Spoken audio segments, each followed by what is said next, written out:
안녕하세요. 6시 내다육입니다. 자, 오늘은 이 주기적인 물주기가 다육 생활을 하면서 또 얼마나 중요한지, 또 다육이를 키우면서 어떤 영향을 미치는지 오늘은 몇 가지로 제가 설명을 좀 드리도록 하겠습니다. 그래서 이 물주기에 따라서 이게 좀 특징들을 보여주는 몇몇 아이들을 제가 한번 골라와 봤습니다. 하나하나 또 설명을 드리면서 주기적으로 물을 주는 게 어떤 좀 좋은 점들이 있는지 이야기를 해드릴게요. 일단 첫 번째로 목대 형성에 아주 많은 영향을 줍니다. 목대가 굉장히 멋지게 자라는 이제 다육이 품종들이 많이 있죠. 이 아이는 부사입니다. 부사. 굉장히 목질화가 잘 되고 목대가 아주 잘 생기는 그런 아이예요. 가격도 아주 저렴해서 이렇게 멋진 아이를 저는 2,000원을 주고 데리고 와서 정말 제가 잘 나름 키우고 있어요. 이게 다육이는 가격이 참 중요한 것 같지는 않습니다. 내가 좋아하는 이런 다육이들을 이렇게 저렴하게 또 데리고 오면 이렇게 멋있게도 또 키울 수가 있는데요. 주기적인 물주기는 이 목대를 균일하게 성장시키고 만드는데 아주 중요한 역할을 합니다.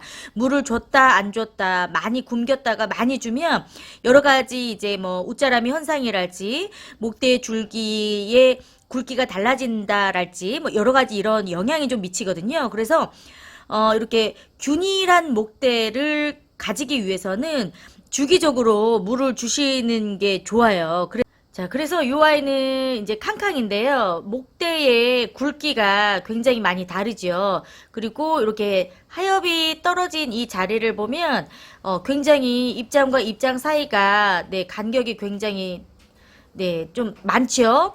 아마도 이 아이는 농장에서 조금은 좀 빠른 속도로 자랐던 아이인 것 같고요. 또 다른 곳에서는 이 아이가 물을 이렇게 충분하게 먹지 못하면서 입장과 입장 사이의 간격이 굉장히 좁아졌죠. 그러면서 목대도 굉장히 넓어진 걸 보실 수가 있습니다. 제가 한 요 정도쯤에서 데리고 왔던 것 같아요. 그래서 그 이후로는 이제 다시금 어느 정도의 물 관리를 하면서 목대가 이렇게 만들어지고 있는 상황이에요. 자, 이렇게 물을 얼마나 많이 이제 먹고 안 먹고에 따라서도 달라지지만 물을 주는 주기에 따라서도 이렇게 목대의 굵기가 달라질 수가 있습니다. 그래서 이왕이면 조금 멋진 목대를 만들기 위해서 이제 키우고 있는 다육이 품종이라면 이왕이면 조금 주기적으로 날짜를 좀 규칙적으로 물을 주시는 게 좋고요. 또 한 번 물을 주실 때 주는 그 물 주기의 방법, 늘 저면 관수로 해주는지 상면으로 주는지, 또 저면 관수를 할 때는 어느 정도의 물이 흡수되는 거를 기준으로 양을 주는지, 이 물의 양에 따라서도 아이들의 모습이 조금씩은 달라질 수 있기 때문에 조금 신경 써서 목대를 만들어야 되는 아이들이라면 물 주는 방법, 그리고 물 주는 주기, 또 물을 주는 양을 어느 정도는 조금 정해서 주시는 게 균일한 목대를 만드는 데 이제 중요하고요. 워낙 이제 다육이들이 많이 있기 때문에 언제 이 아이를 물을 줬지라고 이제 기억하기가 굉장히 좀 어렵잖아요. 그래서 보통은 저는 이제 어느 정도 물을 계산을 하고 줘야 되는 아이들은 월 초, 1일이나 2일 안에 물을 주고 그 다음에는 이제 뭐 21일 뭐 이렇게 날짜를 좀 기억을 하는데, 월 초는 1일 날은 기억하기가 쉬워서 기준을 좀 삼기가 좋고요. 또 21일은 제가 카드값이 빠져나가는 날이어가지고 요 날이 또 기억하기가 좋더라고요. 그래서 이 날짜를 좀 기준으로 해서 또 줘야 되는 아이들은 저는 이제 그렇게 기억을 하고 있습니다. 여러분들도 날짜의 기준을 조금 정하셔서 규칙적으로 물을 주시는 것도 좀 도움이 되지 않을까 생각이 들어요. 자, 그리고 두 번째로는 입장의 길이와 크기가 여러분 달라집니다. 그래서 주기적인 물 주기가 이제 중요한데요. 요 큐빅이 이제 저희 집에 온 지 이제 한 반년 정도 됐을까요? 농장에서 데리고 왔을 때하고 집에서 한참 이제 좀 자랐을 때하고 제가 이제 최근에 물을 줬을 때하고 입장의 크기와 길이가 굉장히 많이 달라진 거를 이 큐빅을 보면 알 수가 있습니다. 저면 관수를 해주고 나서의 입장이 굉장히 넓고 길이가 이제 조금 넓어졌는데, 그 전에 제가 이제 물을 아끼고 주기적으로 물을 주지 못했을 때에는 굉장히 입장이 짧아졌었거든요.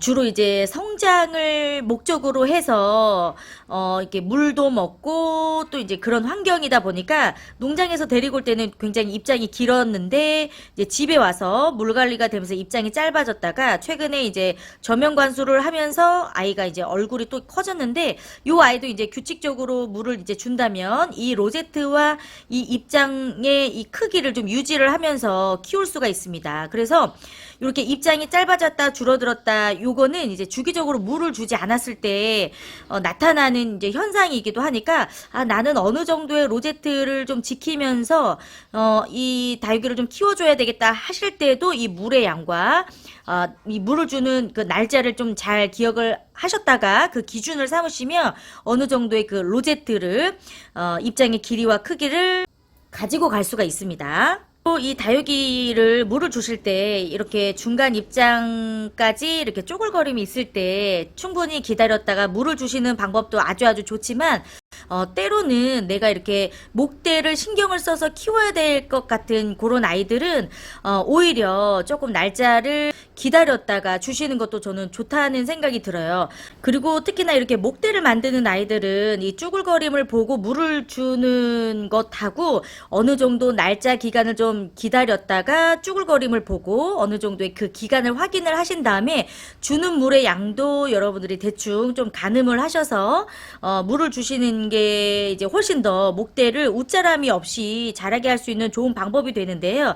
이제 아무 때나 물을 주시는데, 어떨 때는 물을 이제 뭐 조금 주시고, 어떨 때는 뭐 저면관수로 물을 흠뻑 주시고, 이렇게 날짜도 정확하지 않은데 줄 때 이게 물의 양이 좀 달라지면 다육이가 조금 헷갈려 한다고 할까요? 나는 어떤 기준으로 성장을 해야지, 또 어떤 기준으로 물을 빨아들이고 소비를 해야 되지, 이런 스스로의 그 이제 기후와 또 환경에 따라서 다육이들도 이제 스스로 잘 건강하게 성장을 해야 되는 그 기준이 있어야 되는데, 아무 때나 또 물의 양도 이게 달라지게 되면 이제 물을 한참 못 먹고 물을 많이 먹게 될 경우에는 이게 이제 결국 웃자람의 현상으로 갈 수가 있기 때문에, 이렇게 조금 주기적으로 물을 줘야 되겠다. 물을 줄 때 어느 정도의 양을 지키면서 줘야 되겠다. 혹은 뭐 저면 관수를 할 때에도 이렇게 조금 작은 품종들은 뭐 한 30분, 아니면 뭐 큰 대품이나 이런 것들은 또 거기에 맞게 시간을 조금 정해서 물을 주시는 게 훨씬 더 좀 예쁘게 키울 수 있는 방법이 될 수는 있을 것 같습니다. 보통 이렇게 다육이를 키우다 보면 언제 이 아이를 물을 줬는지 사실 뭐 기억하는 게 좀 어렵잖아요. 그래서 이렇게 목대가 있는 아이들, 그리고 이제 뭐 백분가루가 있는 대부분의 뭐 동형종들, 그리고 이제 에케베리아처럼 얼굴 로제트가 이렇게 바닥에 엉덩이를 좀 깔고 있는 이런 부류의 다육이들, 크게 여러분들이 좀 분류를 할 수 있는 그런 아이들이 있다면 그런 아이들을 날짜를 조금 분류를 해서 기억을 하시면 훨씬 더 물주기가 조금 용이하지 않을까 생각이 들고요. 이런 거 저런 거 다 신경 쓰기가 조금 어렵다, 그냥 나는 쪼글거려질 때 그냥 그 모습을 보고 그냥 물을 적당히 줘야 되겠다라고 생각을 하시는 분들이라면, 이왕이면 이렇게 목대를 좀 잘 만드는 아이들만큼은 좀 주기적으로 계산을 해서 물 주는 양도 어느 정도 이제 가늠을 해서 관리를 해주시면 훨씬 더 균일하고 멋있는 목대를 만들 수가 있으니까요.